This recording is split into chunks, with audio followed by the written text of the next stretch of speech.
Fala turma, seja bem-vindo a mais um vídeo de comunicação. Eu sou o Sidney Miranda e neste vídeo nós vamos falar sobre persuasão usando gatilhos mentais. Gatilhos mentais é um termo que foi criado pelo especialista norte-americano Robert Cialdini. Ele criou esse termo para escrever uma matéria bastante detalhada que na verdade se tornou um livro chamado As Armas da Persuasão, lá na década de 2000. Robert Cialdini é um PhD, um professor emérito de psicologia e de marketing da Universidade do Estado do Arizona, lá nos Estados Unidos. O motivo por que ele fez essa vasta pesquisa e porque depois ele escreveu esse livro, que se tornou um best-seller na área, é porque ele queria descobrir o motivo por que ele era tão facilmente influenciado pelas pessoas. Robert Cialdini descobriu que existem pelo menos 6 estímulos naturais que fazem com que as pessoas, qualquer tipo de pessoa, seja influenciado nas suas tomadas de decisão, nas suas ações e assim por diante. Então, neste vídeo, eu vou listar para vocês diversos gatilhos mentais, mas eu vou explicar em detalhes como esses 6 gatilhos que o especialista Robert Cialdini descreve no seu livro As Armas da Persuasão.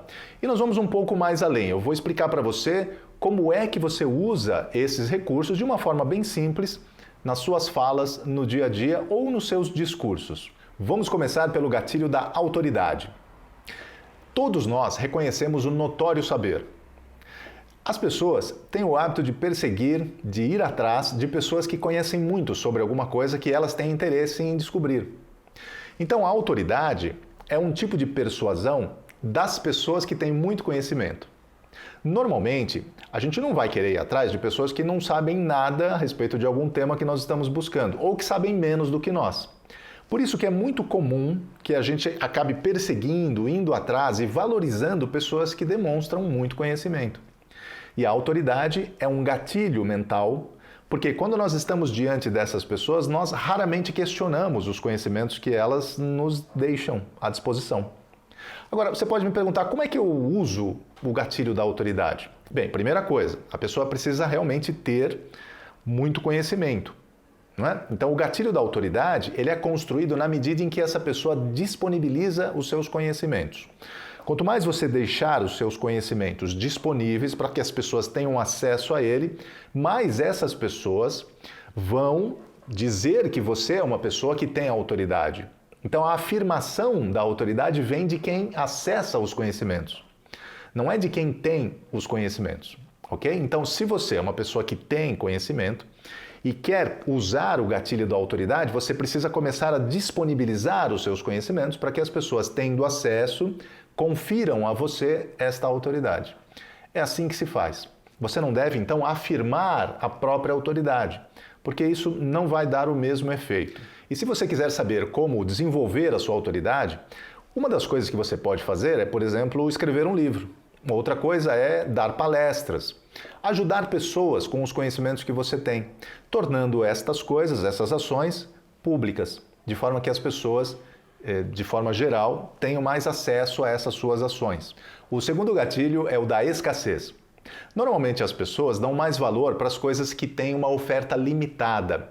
Todas as vezes que é anunciado, por exemplo, na televisão, na mídia de forma geral, algum tipo de produto ou serviço cuja oferta tem muito pouco e não vai dar para todo mundo, as pessoas se incomodam com isso e normalmente desperta-se nelas uma vontade de ir atrás daquela oferta. É porque o ser humano, ele não gosta de sentir que está perdendo alguma coisa, que está perdendo uma oportunidade. E o gatilho da escassez é justamente um tipo de discurso que demonstra isso e que desperta esse tipo de efeito nas pessoas, a sensação de estar perdendo alguma coisa que não deveria estar perdendo. Então esse é o gatilho da escassez. Agora, se você me perguntar como é que eu uso o gatilho da escassez, o primeiro passo é saber que você realmente tem alguma escassez naquilo que você está oferecendo, seja um conhecimento, seja uma data, seja um preço, seja uma quantidade e assim por diante.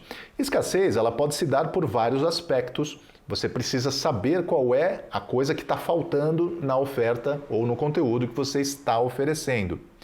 Desta forma, o segundo passo então é montar a sua oferta. Quando você monta a oferta, você tem que pegar o trecho da sua fala que vai informar aquela escassez. Quando você informa a escassez, você já está usando o gatilho da escassez. Um exemplo, é só até a data tal. O limite de data é uma escassez de tempo. Ou então quando você fala assim, as vagas são limitadas. Desta forma você está informando que não vai ter para todo mundo. Ou então quando você diz que a oferta é só até o dia tal, ou só até tal hora, ou só até o número determinado de pessoas que ligarem num número de telefone tal e assim por diante. Então, sempre que você coloca algum tipo de limitação na oferta em que você está fazendo, você está usando o gatilho da escassez. Sabe quando você passa na rua e você observa que tem uma oferta limitada com um preço muito baixo em alguns produtos que estão numa cesta ali próximo da calçada da rua? Então, ali é uma oferta de escassez. Normalmente o objetivo dessas ofertas, que tem volume limitado e preço muito baixo, servem para fazer você entrar na loja. Então é uma forma de isca para chamar os clientes, né? Você vê isso muito nas redes sociais, você vê nos sites de vendas, você vê então na televisão também. As pessoas fazem esse tipo de oferta de uma maneira muito comum, de uma maneira muito constante. Então todas as vezes que você vê vagas limitadas, últimas peças, oferta especial, foram fabricadas apenas tantos itens e assim por diante, então você está diante de uma oferta que usa o gatilho da escassez. O mercado de luxo é um outro mercado que também usa oferta de escassez. A escassez no mercado de luxo é alguma coisa subjacente às ofertas e já é algo permanente, é aquilo que a gente chama de exclusividade. Você imagina, uma pessoa que tenha muito dinheiro, um estilo de vida de alto nível, não vai querer sair na rua e ver que aquela roupa que ela usa, aquele estilo de vida que ela tem, está todo mundo duplicando, não é verdade? Então a exclusividade para algumas pessoas, sendo importante, ela vai buscar então aquele tipo de produto ou de serviço. Por isso que a exclusividade é uma forma de escassez e normalmente é usada dentro do mercado de luxo. O próximo gatilho mental é o da reciprocidade. Toda vez que alguém nos surpreende com algum presente, com alguma vantagem, com algum benefício do qual nós não estávamos esperando, essa pessoa desperta em nós a vontade de retribuir. Reciprocidade é esse gatilho de persuasão que faz com que a gente queira dar o troco na mesma moeda. Então, por isso que a dica do gatilho da reciprocidade é dar aquilo que você espera receber em troca, receber de volta. E isso funciona não só para as coisas boas, para as coisas positivas, funciona para as coisas negativas também, né? Quando alguém te faz alguma coisa ruim, você fica com vontade de retribuir também, às vezes, na mesma moeda, não é verdade?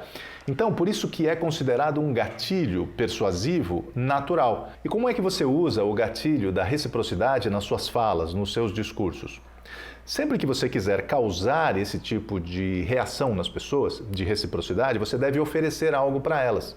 Por exemplo, numa palestra ou num curso, ou quando você visita alguém, você leva alguma coisa, você oferece um presente, você dá uma vantagem, você oferece um dia a mais de aula, você oferece um livro de presente, tudo que você dá a mais para as pessoas, de forma a surpreendê-las, sem que elas estivessem esperando, você causa nelas o efeito da reciprocidade. Então, a vontade que elas têm de te dar algo de volta faz com que você tenha a possibilidade de solicitar algo depois. Então, esses efeitos persuasivos são interessantes para quem precisa criar no outro uma abertura para que você possa solicitar algo um pouco depois, um pouco lá na frente, ok? O nosso próximo gatilho chama-se prova social. Toda vez que nós precisamos tomar uma decisão, normalmente nós buscamos mais informações a respeito daquilo que vamos decidir. Desta forma, acabamos indo atrás de opiniões de outras pessoas, do resultado que as pessoas tiveram, se tiveram que fazer aquele tipo de decisão semelhante à nossa, a quantidade de pessoas que estão envolvidas com aquela decisão, com aquela oferta, com aquele produto, com o uso de algum recurso e assim por diante. Se for uma decisão feita pela internet, normalmente nós vamos nos grupos onde há discussão sobre aquele tema e lá nós poderemos encontrar muitas opiniões a respeito daquela decisão que deveremos tomar. Se for sobre a compra de um produto, nós podemos ir lá na página da venda do produto, onde nós vamos encontrar muitas opiniões sobre as pessoas que compraram aquele produto. E isso pode significar prova social. Então, a prova de que tem muita gente que aprova reforça a nossa decisão de maneira positiva. Se tiver muita gente que diz que não é bom, reforça a nossa decisão negativa. E o nosso último gatilho é o gatilho da amizade.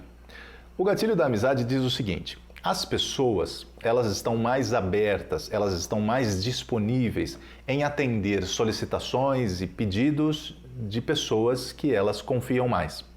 Não é verdade? Sabe aquele seu amigo, a sua amiga que confia muito em você e que você, portanto, também confia muito nela? Normalmente, se ela te fizer um pedido, uma solicitação, qualquer que seja ela, em qualquer horário do dia ou da noite, você normalmente se dispõe facilmente e rapidamente a atender. Esse é o efeito do gatilho da amizade. Normalmente, para que você consiga obter o efeito do gatilho da amizade, que é um gatilho que tem relação com confiança profunda, você deve então se aproximar das pessoas de quem você tem o interesse de criar esse tipo de resultado persuasivo. Assim, o que você pode fazer? Basicamente, duas coisas é o que o Robert Cialdini sugere na obra dele. Uma das coisas é elogiar de forma sincera. Quando você faz um ou dois elogios para a pessoa com quem você está se relacionando e querendo criar esse tipo de gatilho, de efeito persuasivo, então você faz elogios pontuais. Por exemplo, elogiar a roupa da pessoa, dizer que as cores combinam ou a estampa, coisa do tipo, de forma sincera. Uma decisão que a pessoa tenha tomado, coisa do tipo. Outra coisa que você pode fazer para reforçar a relação de confiança e, portanto, conseguir o efeito da amizade, é você encontrar afinidades com essa pessoa. Toda vez que você encontra alguma afinidade e que você desenvolve a sua conversa em relação a esse tipo de elemento, você faz com que o efeito da amizade aumente na relação que você tem com essa pessoa. E assim, então, você vai aos poucos conquistando um efeito mais persuasivo na sua relação com essa pessoa. Ao longo do tempo, você poderá solicitar alguma coisa para ver o quanto essa pessoa está aberta para responder positivamente às suas solicitações. De alguma forma, todos os gatilhos têm, no final das contas, este objetivo: fazer com que as pessoas fiquem mais disponíveis para atender solicitações que nós queramos fazer a elas. Estes são os 6 gatilhos que o especialista Robert Cialdini descreve no livro dele, O Poder da Persuasão. Porém, pesquisando, você vai encontrar mais de 30 gatilhos. Os gatilhos são descobertos a partir, inclusive, de pesquisas da neurociência a respeito dos comportamentos humanos. Os gatilhos mentais são toda a forma de conversa, de fala, de discurso que desperta no sistema neurológico do ser humano um efeito de ação, de tomada de decisão. Faz com que a pessoa se mova para um lado ou para o outro, numa determinada direção, em função do efeito que aquela fala causa na pessoa. Então, gatilho mental recebeu esse nome por causa disso, porque ele dispara uma decisão ou uma ação. É basicamente isso. Você pode usar os gatilhos mentais de forma proposital, porém, o ideal é que você faça isso conscientemente, porque você normalmente vai obter algum efeito com eles. O objetivo aqui é que você seja o máximo honesto e verdadeiro quando tiver que usar esses tipos de gatilhos. No final das contas, não é muito fácil adaptar a nossa conversa do dia a dia para usar gatilhos mentais, porque a comunicação que nós temos, ela é uma comunicação que é montada ao longo da nossa vida. Toda a comunicação humana é um hábito comportamental. Portanto, se você quiser mudar a sua comunicação, você precisa começar a treinar, a partir de agora, encaixando esses gatilhos mentais na medida em que você tiver a necessidade de aplicá-los no seu dia a dia. Eles não devem ser usados de maneira muito ostensiva. Você deve ter parcimônia no uso desse tipo de recurso da comunicação. Mas, certamente, os gatilhos mentais são uma forma de persuasão na comunicação nos dias de hoje. Apesar de que eles não são coisa nova. Gatilhos mentais são usados, ou efeitos persuasivos desse tipo, chamados gatilhos mentais, são usados na comunicação publicitária desde a década de 60, lá nos Estados Unidos, onde eles faziam, normalmente eram mandados por correio, envelopes muito gordos, cheios de mídias, de propaganda, de produtos, de serviços que as companhias queriam vender, e ali tinham as chamadas cartas de vendas, ou as copies, o que os americanos chamam de copy ou copyright, que são as cartas de vendas, que são cartas longas demais, com textos recheados destes gatilhos mentais. ok? Então, são muitos gatilhos que são utilizados dentro desses textos estruturados e elaborados. Depois eu vou trazer para você um vídeo falando sobre copyright, que são esses textos persuasivos, são textos comerciais, textos de vendas que já eram usados nos Estados Unidos desde a década de 70 e ainda são usados principalmente hoje na internet, para se vender cursos, para se vender todo tipo de coisa. Para finalizar, eu vou dar uma lista de outros gatilhos mentais para que você possa pesquisar na internet e adaptar conforme a sua necessidade. Então, anota aí. Gatilho mental da razão. Gatilho mental evitar a dor. Gatilho mental da novidade. Gatilho mental da empatia. Gatilho mental da urgência. Gatilho mental da segurança. Gatilho mental do storytelling. Gatilho mental da antecipação. Gatilho mental da controvérsia. Gatilho mental do humor. Gatilho mental do comprometimento. Gatilho mental da emoção. Gatilho mental da competição. Gatilho mental da surpresa. Gatilho mental da simplicidade. E gatilho mental da especificidade. E agora, com todos esses gatilhos, se você for estudar e aprofundar um pouco mais os seus conhecimentos sobre eles, vai conseguir incluir na sua comunicação e fazer com que ela se torne muito mais persuasiva. Se você quiser mais vídeos sobre persuasão, dá uma olhada nesse vídeo que eu coloquei aqui no card, que é um vídeo onde eu falo sobre os 3 elementos que não podem faltar em qualquer discurso. Na verdade, nesse vídeo eu estou falando sobre a persuasão para Aristóteles, onde ele sugere que nós usemos 3 elementos: o ethos, o logos e o pathos. É um dos vídeos mais vistos na relação de vídeos que eu tenho aqui no meu canal. E se você não me segue ainda no canal, clica aqui para se inscrever e clica também no sininho para receber as próximas postagens. Muito obrigado por ver este vídeo até aqui. Te espero no próximo vídeo. Tchau!